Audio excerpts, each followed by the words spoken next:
Peter Rabbit's Big Adventure. The original tale of Peter Rabbit, modernized. Once upon a time, 4 little rabbits lived in a cozy burrow under the roots of a giant tree. Their names were Flopsy, Mopsy, Cottontail, and Peter. One morning, their mom, Mrs. Rabbit, called them together. "All right, my loves," she said, helping them get ready to go out for the day. "You can go play in the fields or along the path, but stay out of Mr. McGregor's garden. You remember what happened to your father. Mrs. McGregor turned him into a pie." The 3 good little bunnies, Flopsy, Mopsy, and Cottontail, nodded and hopped off to pick berries like the obedient fluffballs they were.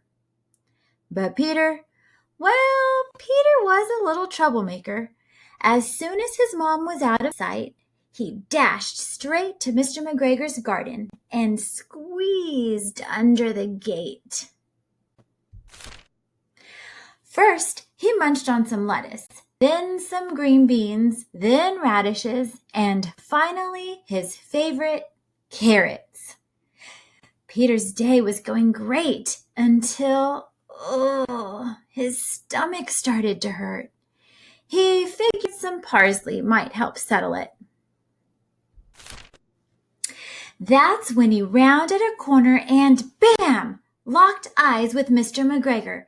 The old man was on his knees planting cabbages, but as soon as he saw Peter, he shot up like a rocket. "Hey, you little thief!" he shouted and grabbed a rake.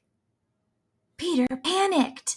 He bolted through the garden, zigzagging between plants, but he couldn't remember how to get back to the gate.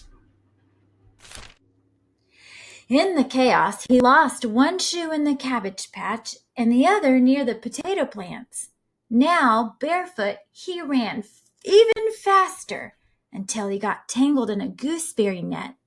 His new blue jacket, the one with shiny brass buttons, was completely stuck. Peter tried everything, wiggling, yanking, even crying a little. Just when he thought he was doomed, a couple of friendly sparrows fluttered down, chirping at him to keep trying. With a final desperate twist, he wiggled out of the jacket and made a break for it. Mr. McGregor lunged with a sieve, trying to trap him, but Peter was too quick. He dove into a watering can, only to realize, too late, that it was full of water. Mr. McGregor knew Peter was hiding somewhere in the tool shed. He started flipping over flower pots, one by one, searching for him. Peter held his breath until... Achoo! Mr. McGregor whirled around. Peter shot out of the shed like a rocket, knocking over 3 plants in his rush to escape. He darted toward a tiny window, squeezed through just in time, and tumbled into the garden outside. Mr. McGregor sighed. He was over it. Instead of chasing Peter, he picked up the lost jacket and shoes and hung them on a scarecrow to spook the birds. Meanwhile, Peter was lost. He wandered around the garden, sniffling and shaking, still soaked from the watering can. He saw an old mouse carrying beans to her home and asked for directions, but her mouth was too full to answer, so he just kept wandering. Then he saw a cat, a big, white, very still cat, staring at the fish pond. Only the tip of her tail twitched. Peter had heard stories about cats from his cousin Benjamin. He backed away fast. Eventually, Peter spotted the gate. Mr. McGregor was busy hoeing onions, his back turned. Quiet as a whisper, Peter climbed onto a wheelbarrow, hopped down, and sprinted for the exit.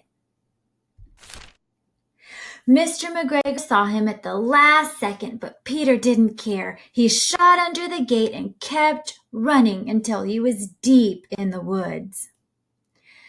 When he finally got home, Peter collapsed on the floor of their burrow, completely exhausted. Mrs. Rabbit looked at him and sighed. "Peter," she said, hands on her hips, "what happened to your jacket and shoes? That's the second set you've lost this week." Peter groaned. His stomach still hurt, and he felt awful. His mom tucked him into bed and gave him a spoonful of chamomile tea. Meanwhile, Flopsy, Mopsy, and Cottontail had a lovely supper of fresh blackberries, bread, and milk. The end. Moral of the story: listening to your parents and following the rules helps keep you safe. When Peter disobeys his mom and sneaks into Mr. McGregor's garden, he ends up lost, scared, and sick, while his siblings stay safe and happy. His adventure teaches an important lesson. Making good choices helps you stay out of trouble. Until next time.